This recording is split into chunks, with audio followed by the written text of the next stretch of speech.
Endobeso. Kugenda mu mukaaga tifama ekintu eky'omuziki. Endobeso. Jebaleko nyabo. Kale sebo naye jebaleko sebo. Oyogera ne kadima ku beat wano. Nsanyusa okuwuliza sebo. Wangambye kubireko. Sebo. Buzibu ki? Munnange obuzibu bwe nnina. Nina neiba wange bamuyita mwami Nsubuga. Naye mwami ono amazeeko emirembe. Mirembe ki? Loti yange eri 5 ku 10. Eyiye eri 5 ku 5. Buli omu yazimba ewuwe. Naye omwami ono kyakola agenda naddira empaanyi.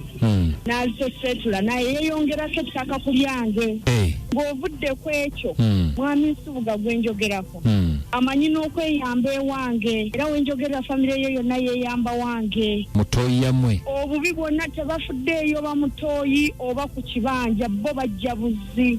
Kaakati yeeyambayo mu bulungi yeeyambayo mu bubi kiki? Mwami Kadima wali omuntu asobola okujja mu ploti yo ne yeeyamba wansi w'ekitooke n'ogamba nti yeeyambyeyo mu bulungi.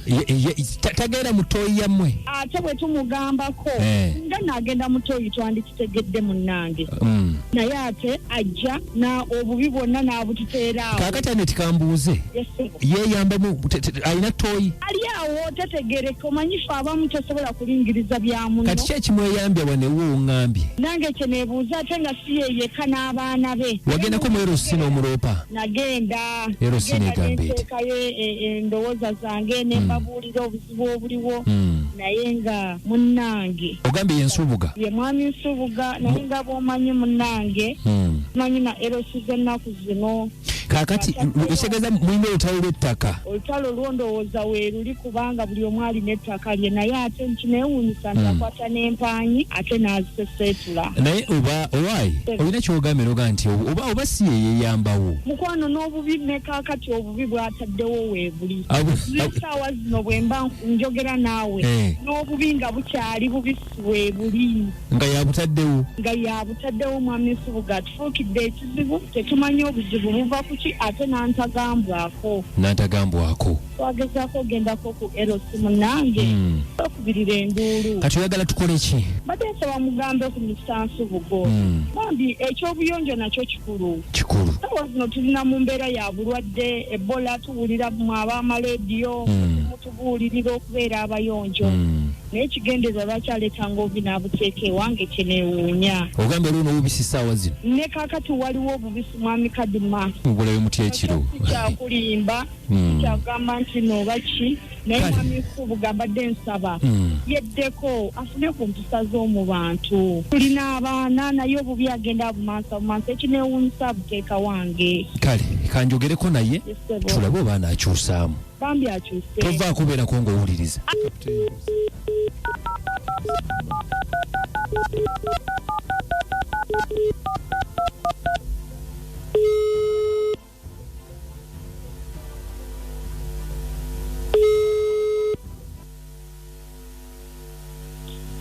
Alo? Bulamusiza ssebo. Kale ssebo nange kuluza ssebo. Mwami Nsubuga. Ssebo njogerako nange mukama wange. Obulamu butambula butya? Tewubadde bisi mulimu ki ssebo? Kyetulinze bampita Kadima ssebo. Kadima? Ndi ku beat wano ku radio kaakati.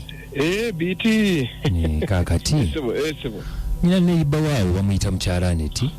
Angambye alina poloti alina ataaca 5 ku 10 gwe olina 5 ku 5 omulinaanye. Mbuulidde embiranyi gye muyina. Kati embiranyi eno simanyi obuzibu buvaawa kuba nnyonnyodde bambi n'aŋŋamba nti ate yaggambako n'akutwala ku Erosi kati ekisinga omugira kweyamba mu poloti ye. Kweyamba mu ttaka lye. Onosajja okuseka n'enkazi teyina magezi eryo. Kati ndimanye enkazi eryo tubagenda ku Erosi ekituufu. Era ensonga twazimaliriza bungi ku Erosi. Ebyo byakayanakayana musimanyi mupama mu ploti ye ate alinga omusiru. Kubanga ne chairman yagitegedde ensonga eyo najja n'alaba ng'osanga gusinga yo nga sina buzibu. Byakayana bintu byangu nnyo. Mwami Nsubuga wekituufu weeyamba mu ploti y'omukyala. Ate ye nze mpama wange. Ekituufu kiri nti ploti zirinanyiganye bungi nnyo. Yangambye zirinanyiganye gwe olina wa 5 ku 5 yalina wa 5 ku 10. Nina 5 ku 5. Tulira. kati nze mpama wange kujimusa wange okiwulira era nekimyonya bunyo munda tanagenda kwerosina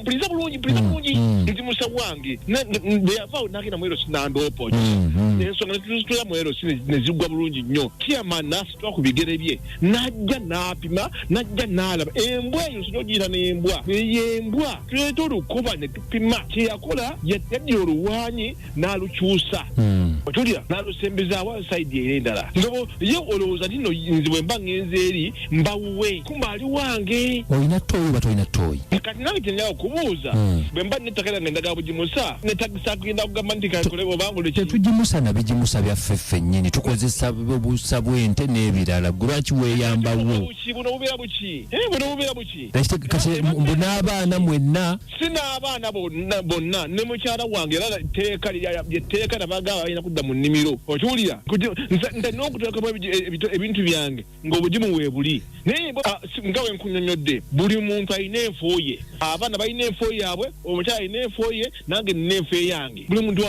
tulina okumakinga sure nti buli wamu tusaasaanya kaakati obuzibu buvaawa kunyinzimanya mutemateeka ati okimanyi nti ojamawaza buli wamu twagala okubaza okuba nga ogiriko Bera FM ekinta buli ky'omuziki ekisinga bwe tugenda bwe tutyo twagala okubaza okuba nga mukwano gwange ogyekomiddeko gamba ekintu kimu nti asanteni sana kabisa nagambe naye nsuubuga si mwangu kati okugimusa bubeera sibakikomera obeere ng'osirikayo Jacqueline ekakiri kadi masole mukwano I am speechless waiting dollars waleere ntinda bwatugambye but everything will be okay tofaayo temutya bannange naye nga babiyoze kikyamwe bali kuweereza naye mu butuufu n'omwami oyo naye alimbamuko ye wadde mulina obutakkaanya naate tolina kujja kumansa busa banno we bali kuba kati manya ate awo abasaasaanya endwadde